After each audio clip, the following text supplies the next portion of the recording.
ubwonko bugwa bucunze buhagaze kuri zo rya mpaka zivuye mu nda. Mwibaze rero igihe cyose uzomara uri kurajya buri munsi, buri mana, buri masaha ibyo kurya bitavamo, ubwonko nabwo burahagarara. Nta ngingo n'imwe ishobora gufata. Ibyo bifite ingaruka mbi cyane ku gufata ingingo. Abasirikare mu mubiri baba bake kuko ubwonko nibwo butuma abasirikare mu mubiri baboneka. Ariko iyo abantu bakunda kurya, abasirikare mu mubiri baba bake, hanyuma bakunda guharagurika.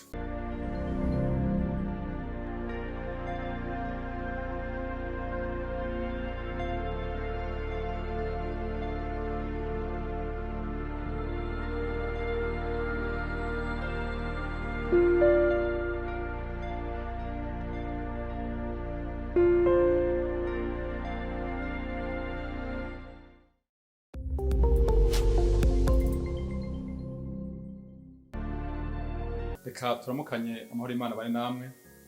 Twifuje kugira ikiganiro kwijanye n'amagara. Umutwe w'icigwa gigufi bavuga gufungura nijoro n'ingaruka mbi bitera. Ca kabiri kuri turashobora kuganira ku ngaruka ziterwa no kurya buri mwanya. Ano majambo ari mu Bibiliya Imana yanditse mu Musiguzi igice ca 5 umurongo wa 17 niho handitse ngo imisi yiwe yose arira mu mwiza kandi agira umubabaro, akagira n'ingwara, akagira n'umwikomo. Ano majambo asobanutse abantu bakwiye kwiga ko ico tukwiye kumenya nuko iyo ugize akamenyero ko kufungura nijoro cyane kandi iyo tuvuze akamenyero n'abantu babigira buri gihe, ugafungura n'amavuta, ibyo kurya birimo amavuta, ico gihe umubiri udashobora kugira ibyo bita gukora ibikorwa by'inguvu. Ico gihe amavuta asigara mu mubiri. Amavuta asigara mu mubiri niho benshi usanga bagenda kwa muganga bakababwira ko amavuta ari menshi mu mubiri. Ikindi ca kabiri bahora bananiwe n'ubute bwinshi mu bwenge. Ingingo z'umubiri zirananirwa ibikorwa vyazo. Kinaco zimaze kunanirwa ibikorwa vyazo hacaza uburwayi, imico mibi, indoto mbi, bizo bita cauchemar zikunda gufata abantu bakunda gufungura nijoro. Kubyo kudashaka kuvuga banavuga naho ukavugana nabi, uvyukurushe udafise akayabagu, kugira kenshi ibintu bisa no kwerekwa, ibyo bita ama hallucination. Ingaruka zo kurya nijoro nyinshi cyane. Abantu bakunda kugira ku kamenyero ubu dufise ingwara nyinshi mu bitaro zananiranye, zabuze abagwaza, zabuze abaganga kubera ibyo kurya bya nijoro. Rero amasaha yo gufungura ubundi n'amasaha ya saa 11 birenze saa 12 kugira ngo uje kuryama isaha 3 indya zavuye mu mushishito. Haniyo masaha meza gufungura kugira ngo ibintu bigende neza mu buzima, kuko cyo dukeneye n'amagara meza. Turaganira kandi ku ngaruka zo kurya buri mwanya. Mu gitabo cy'Umusiguzi igice ca 10 n'umurongo wa 17 n'uwa 18 niho bavuga ngo uzobona ibara wa gihugu ryo umwami wawe ari umwana, kandi abaganwa bawe nabo bakunda kurya kuva kare, ngo dès le matin niko banditse. Ivyo navyo bifise ingaruka.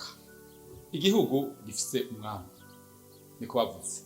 Ngo uyu mwami rero ari umwana, ntibavuze umwana mutonya, ahubwo n'umuntu adashobora gufata ingingo z'umuntu akuze.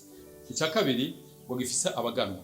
Abaganwa nabo ubundi nibo bakaba ari umwami. Nabaganwa bafata ingingo, bazana amakuru, bakora misako bitandukanye, aho tuvuga nk'umunsi nk'abaminisitiri. Abantu bose rero babwirizwa kurya ku gihe, apana kurya buri mwanya. Bifise ingaruka bitera iyo ukoresha ivyo bintu, kubera ko ubwonko hamwe n'ingingo zinoza ibyo kurya bikora ntagufi bifitanye isano rya hagufi na hagufi. Ni ukuvuga ngo ingingo zinoza ibyo kurya bishitsemwo, ubwonko bugwa bucunze buhagaze kuri zo rya mpaka zivuye mu nda. Mwibaze rero igihe cyose uzomara uri kurajya buri munsi, buri mana, buri masaha ibyo kurya bitavamo, ubwonko nabwo burahagarara. Nta ngingo n'imwe ishobora gufata kiretse byo kurya bimaze kuva mu nda. Ibyo bifite ingaruka mbi cyane ku gufata ingingo. Abasirikare mu mubiri baba bake kuko ubwonko nibwo butuma abasirikare mu mubiri baboneka. Ariko iyo abantu bakunda kurya, abasirikare mu mubiri baba bake, hanyuma bakunda guharagurika. Rero icyo dusaba nugusaba ko abantu bose twumvise ko bavuzemo umwami bavuzemo n'abagana ibyo byasanzwe kuvuga abantu bari mu myanya ifata ingingo mu mwanya y'ubuyobozi guhera mu muryango muri societe mu ishengero mu gihugu abantu bateza kumenya ko bategeza kujya ku masaha kandi azwi kuko mu gifaransa barabivuze muri ibyo bitabo rero abantu bayamenye ingene abatwara igihugu societe zabo amashengero yabo imiryango yabo ariko murabona ko base Bibiliya yatubariye ni gufungura ku gihe apana kujya buri mwanya Imana yahezagire ku myumvire myiza y'iciko